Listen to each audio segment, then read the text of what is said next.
Sound good? Sounds great. Okay, thanks everybody, and this is like been one of our best days here. I just love the energy we've had here today. I want to introduce State Representative Deal. Representative Deal represents House District 17.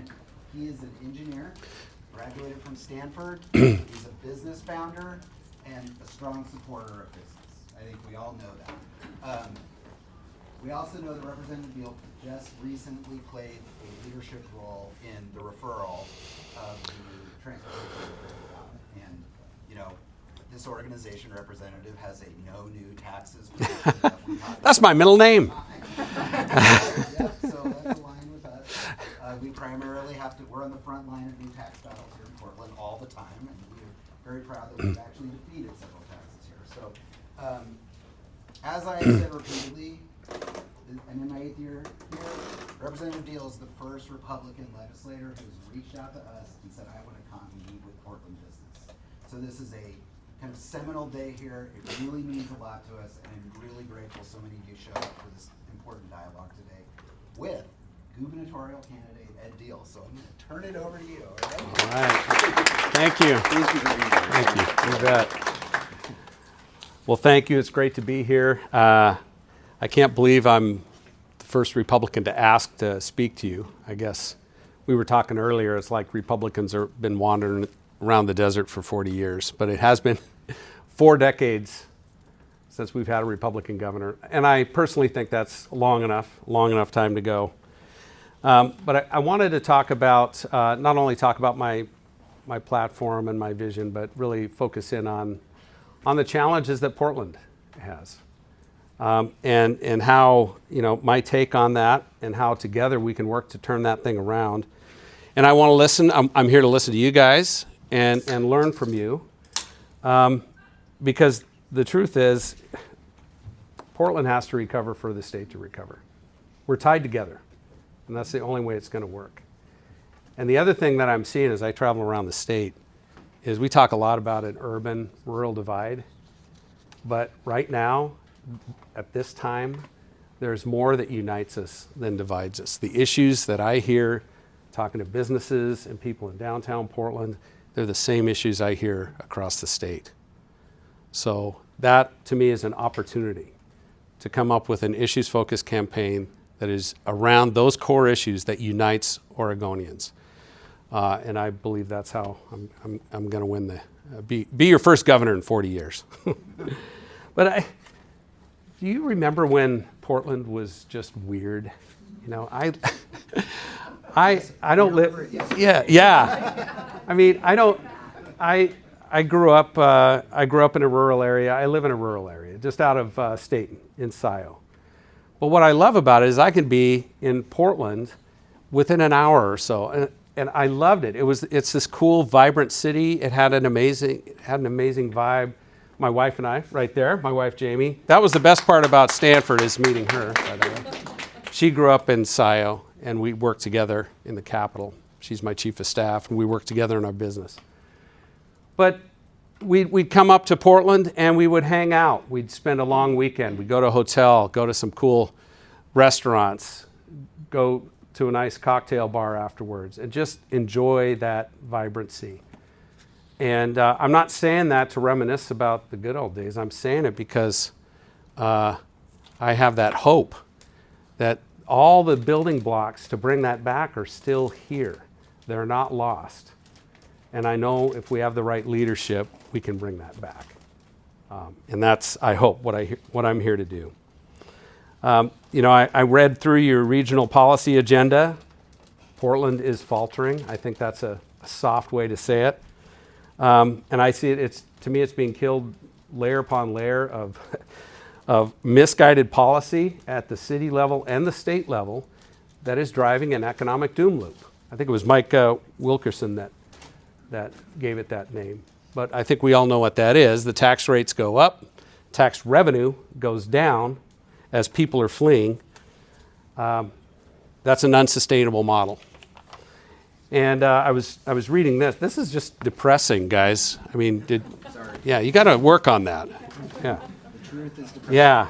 But with Portland losing, 8,800 jobs, exports fell, I think, $6.4 billion. and just a few multifamily units remain in the pipeline for housing. And this one is striking. Investor confidence dropped. Portland now ranks 80th in the nation for real estate attractiveness. I'm not telling you anything you guys don't know. And the region's losing about $1 billion in taxable income every year. These aren't separate issues, they're connected. And when public safety is inconsistent, when sidewalks and transit feel uncertain, when taxes keep stacking, when permits drag on forever, and when housing supply dries up, capital goes where it's respected. And it is not respected in Portland. And frankly, it's not very well respected in Oregon in general. And that's the challenge. So how do we leverage Portland's incredible strengths? And the governor and the state government has a lot to do with that. We have to restore the conditions for private confidence. That's what we have to do. Private confidence. And I think that takes leadership in 5 areas. And I think we got to admit when something is not working, when a policy is not working, we're not going to tinker with it around the edges. You can't make a bad policy better. You have to change the direction. And that is the difference between managing decline and leading recovery. And I think this is where I differ with the current administration. And I hope you guys agree. We don't need more task force. We don't need other layers of bureaucracy, another attempt to manage the same broken model. Because when the model itself is driving decline, I think it's up to us to step up and change the model. So I'm looking at five basic things when I look at Portland, and these actually go beyond Portland, but they very much impact Portland. If you guys have questions, I'll leave time for questions, but I'll hit on these. The first thing and foremost thing is we have to restore safety and functionality. Our economy, our economic recovery starts with order. We can't recruit talent if employees don't feel safe walking to work. Families do not choose downtown neighborhoods if sidewalks and parks feel unpredictable and visitors aren't going to come back. You guys know this. So we have to make Portland safe, clean, and functional again. That has to be the number one priority. I was talking to Sheridan Fruit Company. I happened to be driving through town when I found out that they were closing. 110 years in business, 3 generations running that business. And I got an audience with the owner. And I asked, what's going on? Why are you leaving? They were selling everything in that building. And he said it was the homeless problem and the crime and drug addiction that come with that. And he just lost customer traffic because of that. That's unacceptable. So it starts with repealing House Bill 3115. We have to give local municipalities the ability to enforce public camping ordinances. We have to give that back to them, and we have to enforce them. So when it comes to Portland specifically, I wish you guys didn't elect so many socialists to run your government, but that's the way it is for now. Maybe that'll change. But Portland has to lead its own strategy, sanitation, right-of-way management. That's not my job as governor. But what I can do as governor is tie state funding to outcomes. And I don't care what ideology is running Portland. We have to agree, hopefully, on outcomes. And as governor, that's what I will do. That is the string that I have. Is if you're going to receive money to do X, Y, and Z, okay, what are the outcomes we're going to drive? I'm going to measure you to those outcomes. If you're not achieving those, we either change direction or you're going to lose the money. So if we're putting money into public safety, homelessness response, treatment, transit, security, all taxpayers deserve measurable results, and that's what I'm going to want to drive for. So it comes, this money comes with accountability and with outcomes. And I can't emphasize it enough. That is number one for Portland to recover. And you got to remember, when I'm talking about this issue, specifically around the homelessness and drug addiction, and we got to admit, unsheltered homelessness, the vast majority of the problem is drug addiction and or a mental illness that's associated with it. This issue, I can be down in Brookings, and I hear the same thing, the same complaints, the same concerns down in Grants Pass. Portland is not isolated. I've toured these homeless encampments in West Salem, one of the largest homeless encampments in the state, Wallace Marine Park. So these issues are common. We have to get that under control. The second thing is stopping the tax doom loop and really restoring competitiveness. For me, I want to see a reduction in the state's tax burden. We have doubled state spending in 10 years, doubled it. You can't explain that with inflation or population growth alone. You can't even get to half of that. There's a lot of reasons for that, and I'll get into those later. But it is perfectly realistic for us to reduce state spending by 10% and reduce our tax burden by 10%. And part of that for me is calling for the full elimination of the cat tax. One of the clearest anti-growth taxes that we have on the books. And what I also want to do is work with you. So on day one, I'm coming in with legislation that provides local tax relief. Call it the Local Tax Relief and Competitiveness Act if you want. But we have got to get local taxes under control. And I've looked at how other states handle this. Other states put parameters around local taxes. You know, if you're gonna, you can cap future local income tax expansion. You can flat out prohibit new local taxes. Centralized tax administration, so you guys aren't filling out 5 or 6 different forms depending on what hodgepodge of regions you're in. And requiring some kind of economic competitiveness review for any new tax. Those are things that a governor can do, and I would love to work with you to bring real legislation that drives that home. Because we need realistic taxes in Portland because the rest of the state is feeling the same pain that you are. So we can learn from other states how they're doing it well, and adopt those best practices. So my approach, I think, is a little bit different than Governor Kotek's approach. I'm not looking to manage the tax burden more efficiently. I want to reduce the tax burden and stop that cycle from getting worse. That is what I want to bring to the table. And again, everywhere I go, from Portland to White City, business owners to regular citizens, I'm hearing it over and over again. If something doesn't change right now, I'm leaving. I'm leaving the state. Every single meeting I go to, this is what I'm hearing. And they're not kidding. They're saying it out of frustration. Some of the businesses I've talked to in Portland are saying it out of desperation. They can't take it anymore. And I take that seriously. Because we need to give Oregon business a reason to stay, grow, and hire here. Third, restarting housing production. This isn't magic. It's a supply problem. It's a production problem. I can't believe that Portland has so few multifamily units left in the pipeline. There's a few things that I think of when I hear this problem. One is system development charges. I mean, it's making it so hard to get projects started, they just don't pencil out. This is another one that applies statewide, not just in Portland. There are a hidden tax on housing starts and business expansion. So I think, to Governor Kotek's credit, they finally acknowledged this to some extent and acknowledged that front-loaded SDCs are freezing projects. But I don't think temporary waivers and pilot programs and certain state-backed deferment tools are the answer. I think, again, I'm looking at a different approach. I want to permanently change these rules so SDC stop functioning as a hidden tax on housing starts, not just in Portland, but in every Oregon city. So it's a structural production problem, and it needs a structural fix. And again, I look at what are other states doing? There's fee deferrals, reducing SDCs in weak markets, and proving that the charge is directly related to the infrastructure costs associated with that project. These are just some basic things that we can change. And I think we should learn from those and adapt them.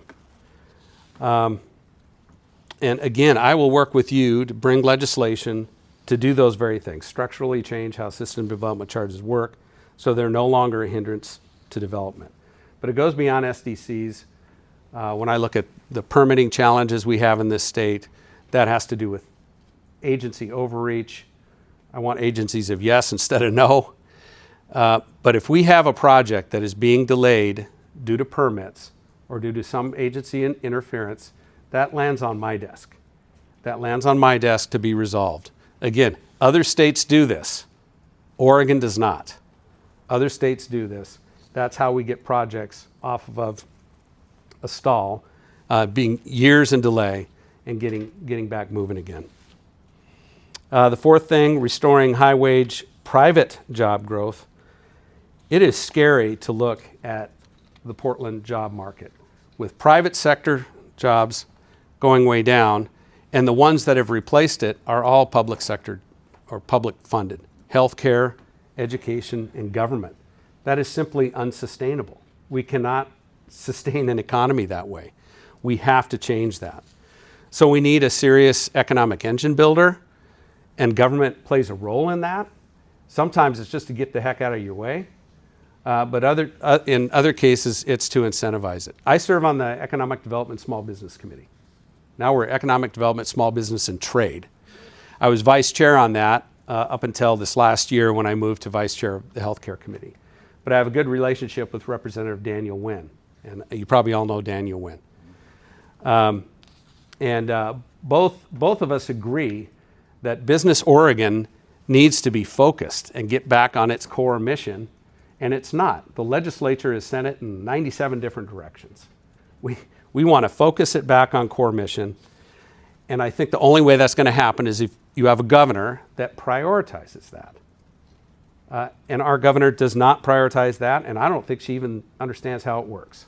She's never worked in private business. She spent her career in the legislature, and before that, nonprofits. She does not understand private business. She will never get it right. But Business Oregon will have a very clear mission when I'm your governor. It's to create private sector jobs, drive capital investment, grow payroll in each and every region of Oregon. And I want them to set clear, concrete goals, not only for the state, but for each region within the state. So statewide, those goals would look like this. And this is what I've spelled out on my platform. 25,000 new jobs in the next 4 years. $10 billion of capital investment in the next 4 years. Those are concrete goals for a government economic development agency. Business Oregon doesn't have these kind of goals. Their goals are like improve interagency cooperation. That's not a goal. But that's the laundry list of goals I see coming out of Business Oregon at the direction of Governor Kotek and her prosperity roadmap. We're never going to get there. But if we do that and we break that down by region, that's some real concrete stuff that we can work with. And when Business Oregon identifies roadblocks to investment or job growth, permitting delays, power constraints, land use bottlenecks, tax burdens, workforce shortages, that kind of thing, that comes directly to my office to figure out a solution and resolve. If employers are ready to invest in Oregon, our job is to remove those barriers. And I will work directly with business to help them grow. First and foremost, work with existing businesses in Oregon. How can we help you grow? How can we help you create great paying jobs in this state? And also, I will work directly to recruit new business to Oregon, reach out to those business prospects. My commitment is this: an Oregon business owner's first conversation with a sitting governor will not be with the governor of Texas. And I'm not exaggerating. That's what's going on. That is ridiculous. And that will change when I'm governor. And there's no reason we can't make Oregon the best place on the West Coast to build and grow your business. The fifth thing, making state agencies accountable partners in progress. This is really this will be one of my big focus areas, is getting our agencies back under control. Once I'm past the primary, I will be identifying new leadership for each and every agency. So when I'm elected, we will be able to hit the ground running. New leadership, if existing leadership can do it, that's fine. I work with everybody as long as we're aligned on mission and goals.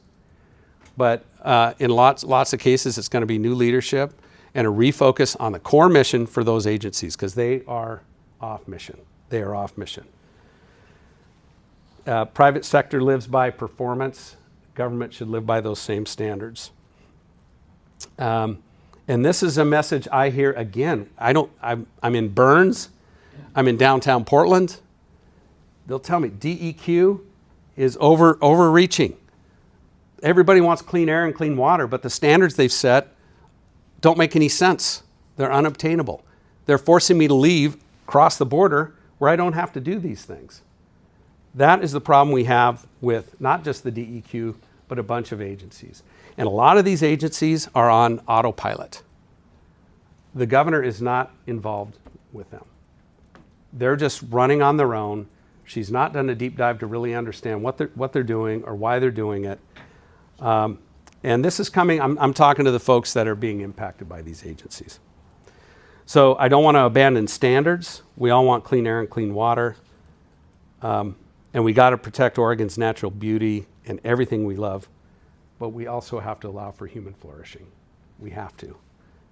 The two have to be balanced. They're not competing values. So I will be calling for a 100% performance audit of every state agency, fund by fund, sub-fund. I'm going to be doing a deep dive, understanding what's working, what's not working, what's duplicative, and what's no longer serving the people of Oregon. And we will get our agencies back on core mission.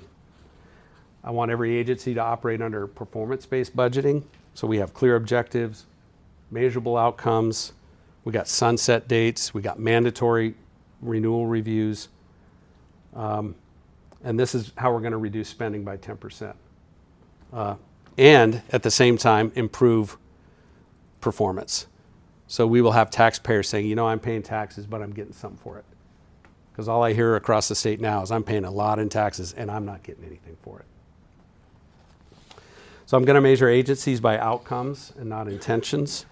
That's a big difference between me and the current administration. So why am I the right guy here? Why Ed?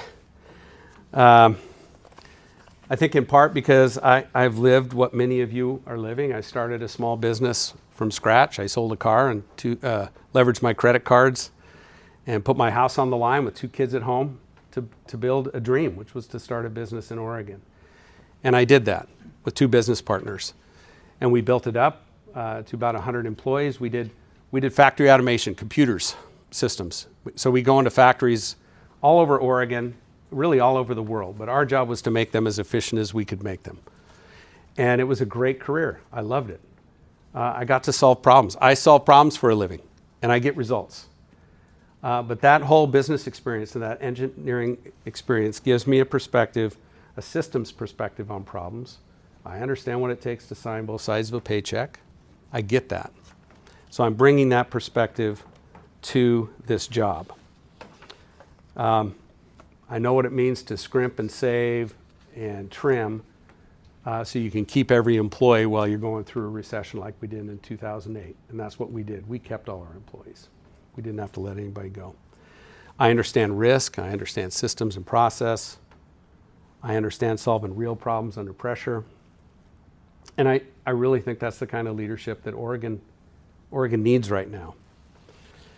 And I've also built trust across party lines. I talked about Representative Wen. I find common ground wherever I can in that building. I've done it in the legislature by sponsoring bipartisan, bicameral legislation. I've even teamed with Governor Kotek on legislation. And Representative Rob Noss, if you know Rob Noss. I sit next to him in the healthcare committee. We elbow each other. We disagree on a lot of stuff, but it's about policy, not personality. And on policy, I'll co-chief sponsor a bill with him, and on the other bill, I'm going to fight him tooth and nail. But that's what it takes. It's about policy, not party. And I also proved it on the referendum effort. We did something that we were told was impossible. We were told it could not be done. The governor was told it could not be done. The governor knew it wasn't popular, and she did it anyway because she appeased the special interests in the building, and she thought she'd done her job. She's a career politician. That's what you do. You appease the special interests that are in the building. You shut up the SEIU. Any organization that might fight that referendum and push back and fund a signature gathering effort, put a little piece here and there, and get them to neutral or only modestly object. So she thought she'd done her job. And then she was told, if you cut their signature gathering time in half, they will never get it done. They will never get it done. And to me, that's fighting words for me. Those are fighting words. So I chomped at the bit to be a co-chief petitioner on this. I wanted to be the one to lead the volunteer effort because I knew we weren't going to be able to get enough money. And we had people rally around the state around that because they saw for the first time what I've seen in that building since I've been in there is we're passing legislation after legislation that the Oregon people do not find acceptable, but it happens anyway. And then there's good legislation, which I know would be popular with the people of Oregon, that never sees a light of day, much less a vote. So what I wanted to do with this referendum is, for one, kill these taxes. I don't like taxes. But number two, show the Oregon people what's going on in there. What is going on in there? And how can it be that an SEIU with 60,000 members, and I tell you, half of which don't even agree with their leadership, how can it be that they have more voice in that building than the 250,000 people that signed that referendum? That should piss everybody off. My hope is that that referendum effort lit a fire under everybody in this state, or a lot of people in this state. So we have voters who have not been participating come out like never before in the May primary and again in November to show our governor and to show the legislature that we are standing up, we are awake. That is my job. Part of my job is to make sure that that group of people is inspired and motivated, and I want to ride that wave through May and into November. And the other key of that is, like I said, I think this is a time where we're crossing that urban-rural divide, where we have issues that are common with us when it comes to education, taxes, the homeless issue.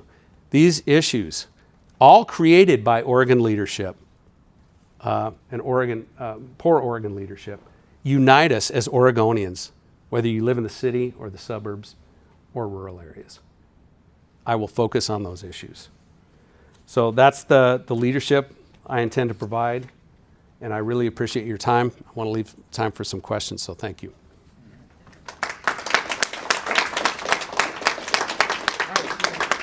We have 12 minutes, so I'm just going to open it straight up for questions. We'll start on the left. Thanks for being here. Yeah. Appreciate your 5 points. Your first one, public safety. As you say, the homelessness and drug addiction intertwined, of course. As you say, you got to get that under control.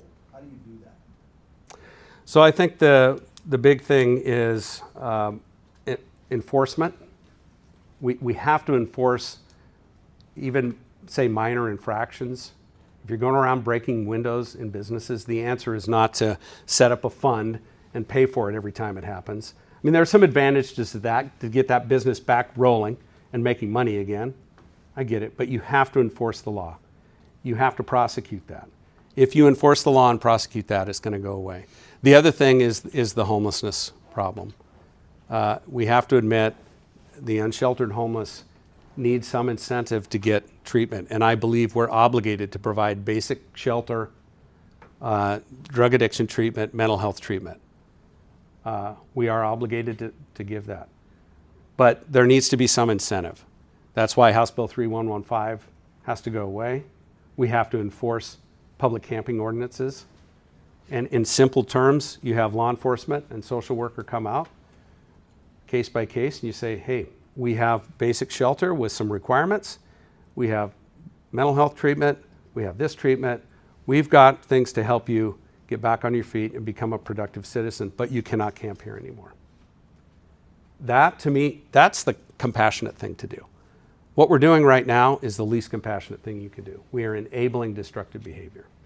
The other piece of this is we have to accept that some folks on our streets are frankly just incapable of helping themselves. And it is almost impossible in Oregon to be civilly committed. If you look at the state hospital population, used to be almost majority civil commitment and a little bit aid and assist. Aid and assist is when you've been arrested, but you're not in a mental frame of mind to aid and assist in your own defense. Over the years, it's flipped. Over 90% of the population in the state hospital is on aid and assist. We need to soften our laws a bit so that we can get these people into the help that they desperately need instead of leaving them on the street in squalor. It is unacceptable. And to me, again, that's the compassionate thing to do. These are difficult conversations to have with certain groups. I've had them. I get it. But that's what we have to do. And I've gone all over the state, and I'm not finding a lot of argument with regular folks who are just trying to be able to walk down the street and take their kids to a park or open their business without a pile of, you know what, on the front doorstep. So, but those are the two big things we have to do. Yep. Reminder to introduce yourself. Yeah. Oh, sorry. Marianne Cooper. Hi, Representative. So this is not a healthcare related question. I'm with you that I feel like the cap tax was flawed and misguided from the beginning. It was never the right tax structure. With that said, it's now supplying a significant, portion of school budget, Yeah. or at least enough that it can be a challenge to backfill. And I have a kid in public school, and I don't want to see, standards continue to fall. School instruction hours can be cut short, et cetera. Would you propose replacing that from the general fund? Would you have a bigger conversation about school funding? Yeah. What's your thought on that relationship? Because I agree with you that the cap tax is bad. I just worry about creating an education funding hole. Yep, I get it. I don't want to create an education funding hole. But I will say we've dumped a lot of money into education, and our outcomes are worse. I mean, when you're performing worse than Mississippi, no offense, Mississippi, but good grief, they figured out how to fix this. We can too, and it's getting back to very basics of education.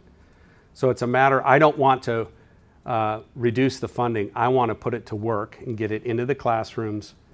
To me, it's about accountability, discipline in the classrooms, restoring the ability of teachers to maintain discipline in the classrooms, and academic excellence. There's a lot to that, but my idea is to get that from the general fund,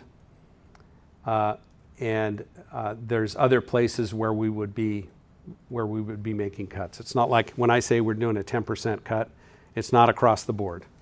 But I agree with you. Yep. And I can't believe it. That's the first time she's ever said anything that wasn't healthcare related to me. Hi,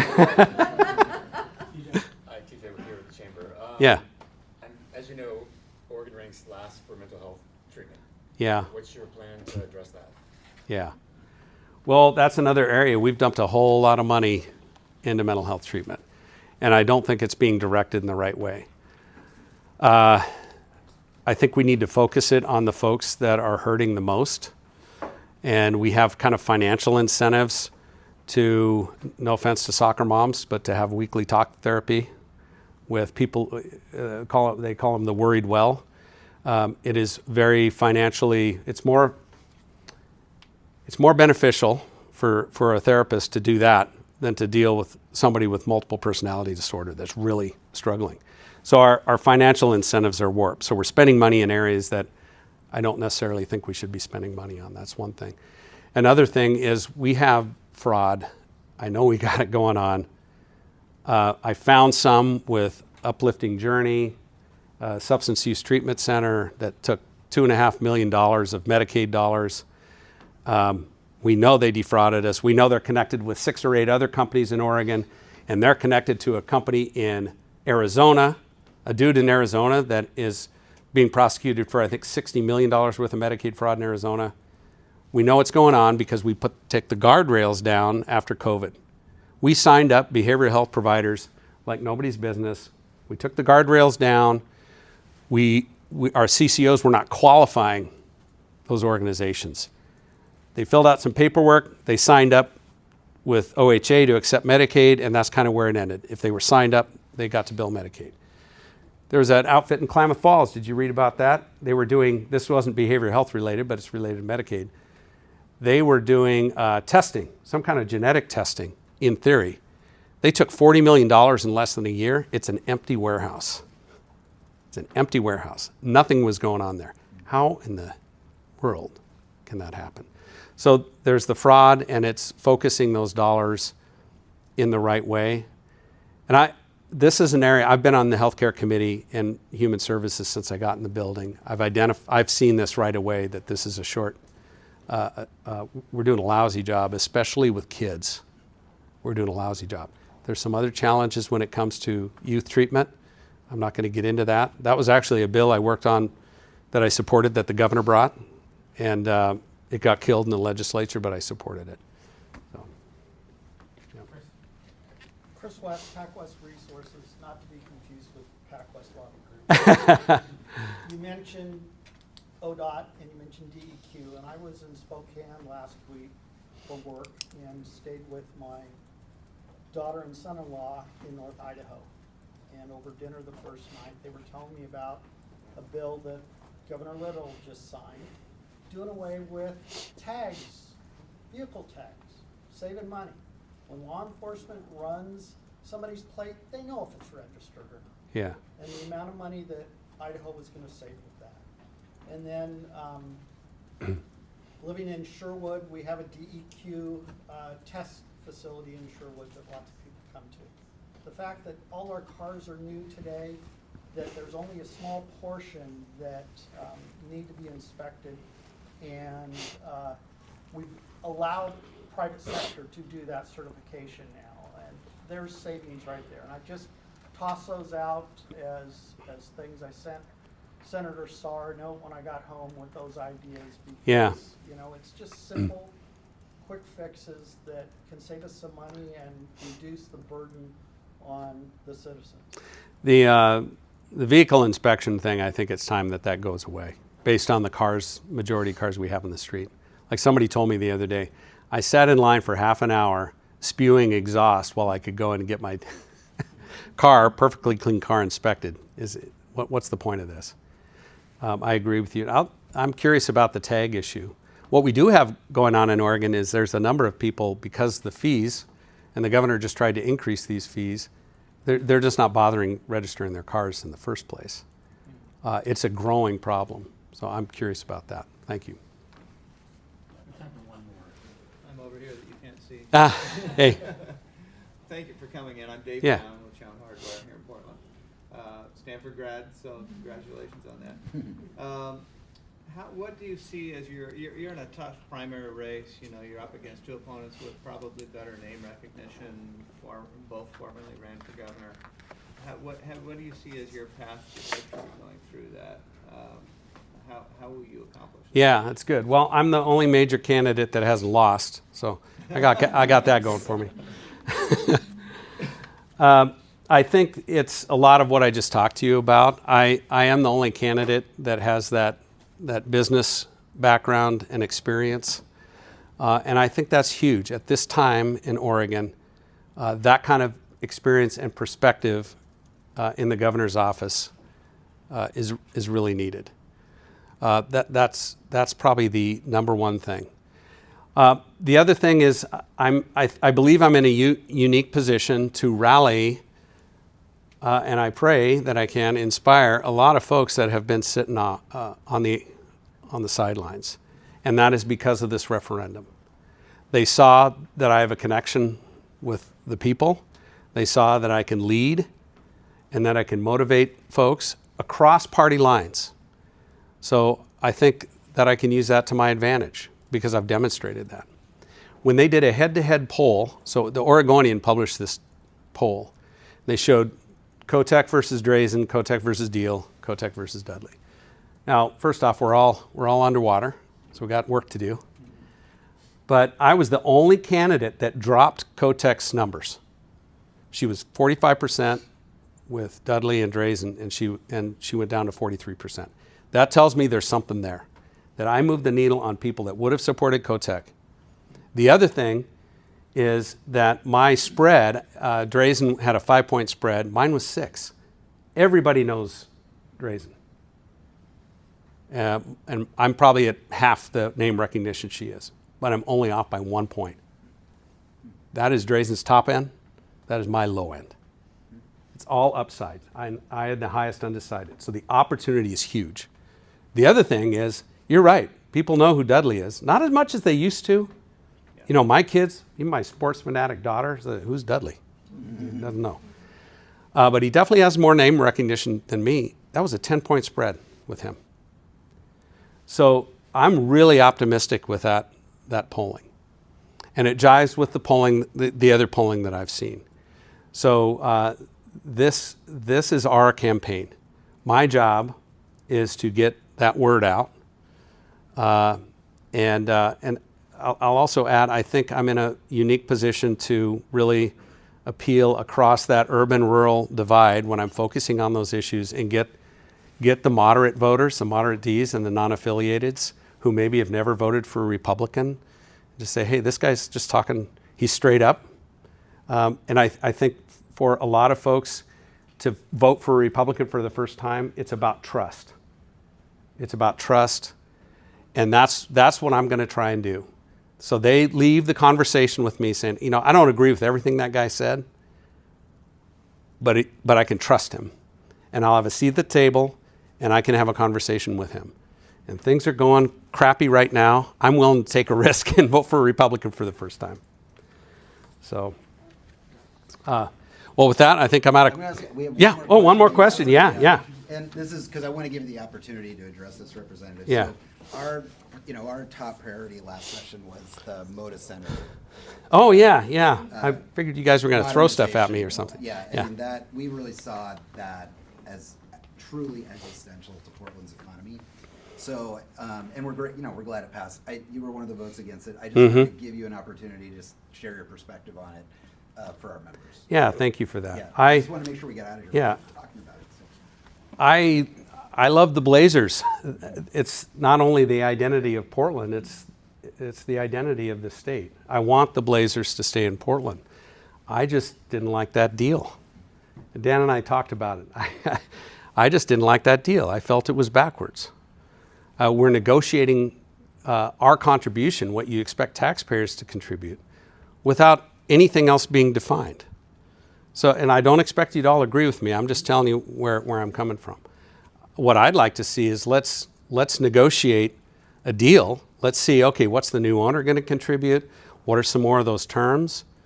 And then we can talk about what the state's going to contribute. But use that as part of the negotiation. It's like we laid our cards out. And I think we could get a lot better deal if we did it the other way around. I've looked at how some other states have done it. And I think we could have done better. I felt, and you could hear it in the testimony on the floor, it's coming from a position of fear.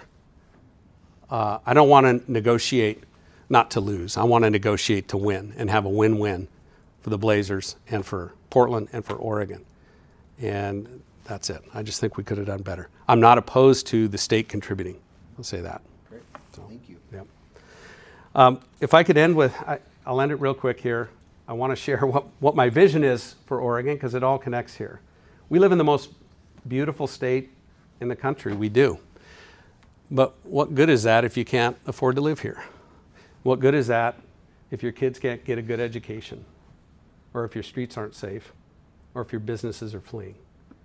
So my vision for Oregon is to not only be the most beautiful state in the world, in the country, but the most beautiful state to live, to work, to raise your family, and retire in a place where your kids and grandkids don't have to leave to find a better job. That is my vision for Oregon. I know we can get there with the right leadership and the right approach. We're not going to get there with the current leadership. I'll end with this. I'll tell you what, this campaign takes money. It takes resources. Jamie and I have flipped our life upside down to do this. I don't have to do this. I have a pretty nice life, frankly. I retired. But I have the best grassroots team of any of the campaigns, and I also have a great professional team. I don't actually know how this happened, but I have the team that ran Glenn Youngkin's campaign. That's my campaign manager. He's bringing the data scientists from that team. These guys are rock stars, and I'm combining that with my grassroots effort. So I'm serious about this. I am all in. I'm not doing this for my health. I can guarantee you that. But I believe we will win by focusing on those issues that unite us as Oregonians.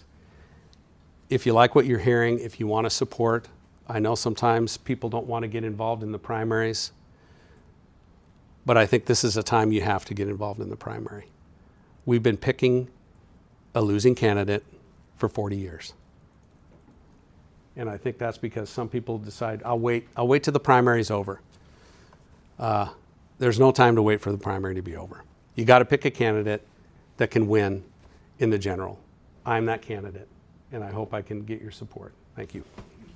Thank